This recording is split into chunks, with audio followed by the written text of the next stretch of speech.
খালিদ ওয়ান্ডার্সে আপনাকে স্বাগতম। টুনাটুনি আজকে যাচ্ছে নাটোরের পাটুল হালতির বিলে, যা মিনি কক্সবাজার নামে খ্যাত। চলুন দেখে আসি কিছু মনোরম দৃশ্য। যেদিকে চোখ যায় সেদিকে অথই জলরাশি, ঢেউ আর ঢেউ। সে ঢেউ ভেঙে ছুটে চলেছে শ্যালো ইঞ্জিন চালিত অসংখ্য নৌকা। মাঝে মধ্যে দিগন্ত রেখার সবুজের কারুকাজ, সবুজ গাছপালায় ঘেরা এক একটি গ্রাম, প্রতিটি গ্রামের ওপরে আবার দিগন্ত জোড়া জলরাশি। এ যেন সাগরের বুকে একগুচ্ছ দ্বীপ। অপরূপ এই দৃশ্য নাটোরের হালতি বিলের। ব্রিটিশ আমলে এই বিলে বিরল প্রজাতির হালতি পাখি থাকত। ব্রিটিশ কর্মকর্তারা পাখি শিকারের জন্য এখানে আসতেন। সেই থেকে বিলটির নাম হয়ে যায় হালতি বিল। এটি নাটোর জেলার একটি অন্যতম বিনোদন কেন্দ্র হিসেবে সুপরিচিত। আকৃতিতে ছোট হলেও এখানে কি নেই? পর্যটন এলাকাতে যেসব সুবিধা পাওয়া যায় তার সবগুলোই আছে এখানে। থাকা খাওয়া নিয়ে কোনো ধরনের চিন্তা করতে হবে না। বিশাল জলরাশির মধ্যে রয়েছে ডুবন্ত সড়ক। এটা যেন কক্সবাজারের সেই মেরিন ড্রাইভ রোড। পিপরুল থেকে খাজুরা সংযোগকারী প্রায় 8 কিলোমিটার সাবমার্সিবল রাস্তা। শুষ্ক মৌসুমে সড়কটিতে সব ধরনের যানবাহন চলাচল করে। বর্ষায় সড়কের দুই পাড় যখন পানিতে ভরে ওঠে তখন সড়কটি সমুদ্র সৈকতে রূপ নেয়। সড়কের ওপর দিয়ে বয়ে যাওয়া শীতল পানিতে পা ভিজিয়ে পর্যটকরা হাঁটতে থাকেন। আমরাও তাই করেছি, ভালোই লাগছিল।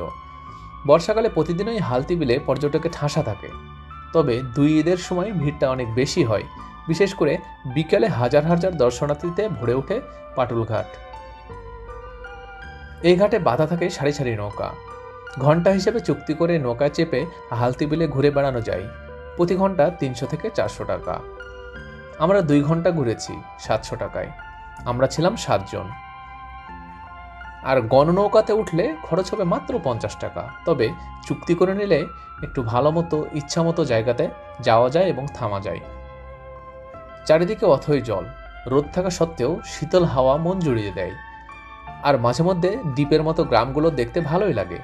শুষ্ক মৌসুমে পানির বিস্তৃতি কমে এলেও একেবারে পানিশূন্য হয়ে পড়ে না। এটা হলো মিনি কক্সবাজার, গরিবের কক্সবাজার। আমরা তো গরিবস, তাই আমরা অনেকবারই এখানে এসেছি। কিভাবে আসবেন সেটা যেতে যেতেই বলি। আজ বগুড়া থেকে ফেরার পথে এখানে এসেছিলাম।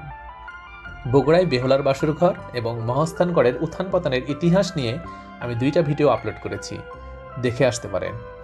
পাটুলঘাটে আসতে আমাদের সন্ধ্যা হয়ে যায়। নৌকাতে ভ্রমণ আজ আর হলো না, তবে সূর্য অস্ত যাওয়ার মুহূর্তটা ভালো লেগেছে। এখানে ভ্রমণে আসলে সময় নিয়ে আসবেন, ভালো একটা সময় পার করতে পারবেন। নাটোর শহরের মাদ্রাসা মোড় থেকে অটোরিকশায় 25 থেকে 30 টাকা ভাড়া দিয়ে হালতি বিলের প্রবেশপথ পাটুলঘাটে পৌঁছানো যায়। এছাড়াও নলডাঙ্গা রেল স্টেশন থেকে 15 থেকে 20 টাকা ভাড়া দিয়ে ভ্যান বা অটোরিকশায় পাটুলঘাটে যাওয়া যায়। আজকের দিনটা ছিল অন্যরকম। যেখানে গেছি বৃষ্টি শুরু হয়েছে, এখানেও তার কমতি নেই। আজ রেইনকোট নিয়ে বের হওয়া হয়নি, তাই মনে হয় এমনটা হচ্ছে। বৃষ্টি ভেজা পথ বেয়ে বাড়ির টানে ছুটে চলেছি। আজ এ পর্যন্তই। আল্লাহ হাফেজ।